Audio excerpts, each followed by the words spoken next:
How you doing, Minneapolis? I've always wanted to do that on a stage, and I know this is the right stage because it's so sticky.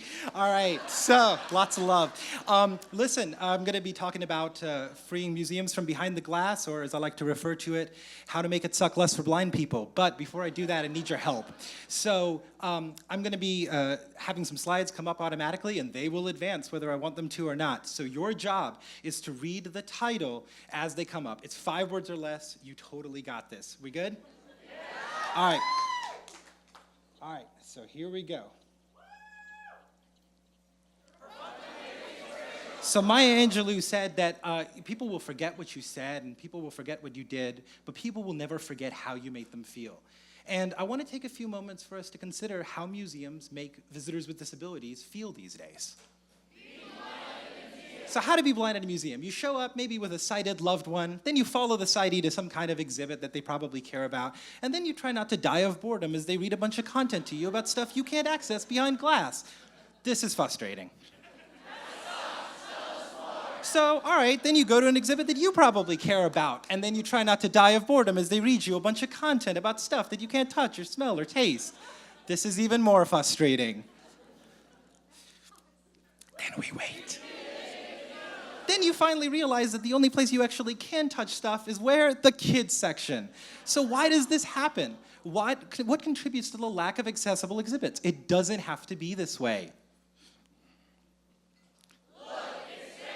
So maybe it's because there are some pervasive myths about blind people, like blind people don't go to museums anyways. Well, whose fault is that? It's ours. We can fix that. Or if you make it accessible, they will come. So let's do that together. No, it's not. Take a listen. In the photograph, you seem to stand in a small clearing sparsely populated with flattened weeds in the fore and middle grounds and with an uneven arc of wild grass 2/3 up the image. An impenetrably dark row of trees fills the horizon. The photograph is black and white and strongly lit. When you make the visitor experience accessible, you allow me to experience art, science, and culture. This is stuff that other places cannot do. This is not just a Google image search for me. You have so much to offer disabled visitors. Not only do you get a new way of thinking about the museum and new people coming to the museum, but you also get an entire population that was previously ignored joining us in our global discourse and our community. That's incredibly important. So how do we do this? Well, build things so that the features we have in there, yes, are critical for one user, but they're helpful to all users. Build for the audiences build for all audiences, not just the ones you expect. That's universal design. They are the worst. Do you pull them? Do you push them? They really suck. They have you need a lot of muscles to actuate the things. And if you don't have hands, that's really a downer. Whereas push bars on double doors, fantastic. So who uses these things the most? It's not people in wheelchairs, it's parents with strollers or people with luggage at the airport. Not to mention they have foot braille on them, those little bumps so that I don't get run over by a silent Tesla. So to quote Maya Angelou again, if you don't like it, change it. And if you can't change it, change your attitude about it. There's one thing I can't change. I cannot change being blind. But I can work with every one of you to make museums accessible. That's something we can change together.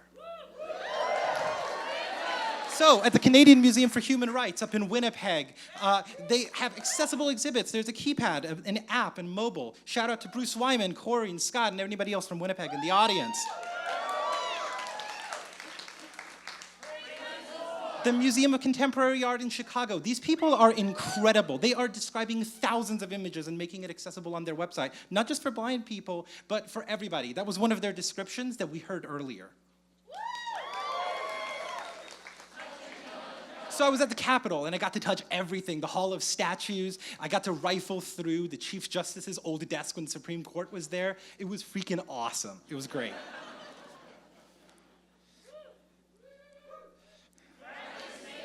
But here's the thing. So that Helen Keller statue you saw earlier, there's totally a typo in the Braille. That's like a $40,000 mistake and a unanimous act of Congress to fix. We won't always succeed the first time, but let's iterate and fail forward together. Take a listen. I know why the caged bird sings. Ami, when his wing is bruised and his bosom sore, when he beats his bars and would be free. It is not a carol of joy or glee, but a prayer that he sends from his heart's deep core, but a plea that upward to heaven he flings. I know why the caged bird sings.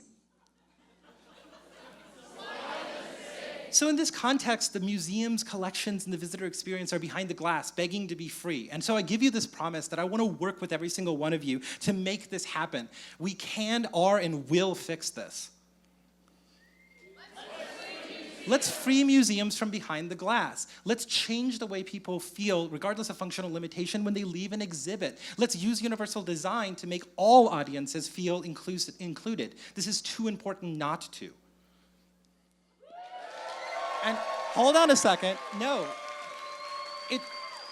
It says thanks on the slide, but I want to thank you guys. Not only are you the most incredible colleagues, friends, and mentors that I've ever had, but you just made an entire Ignite talk accessible to somebody who might be viewing this later online, which is really cool. I'm really looking forward to talking to you guys about accessibility this week. Have an awesome night. Love you guys. Take care.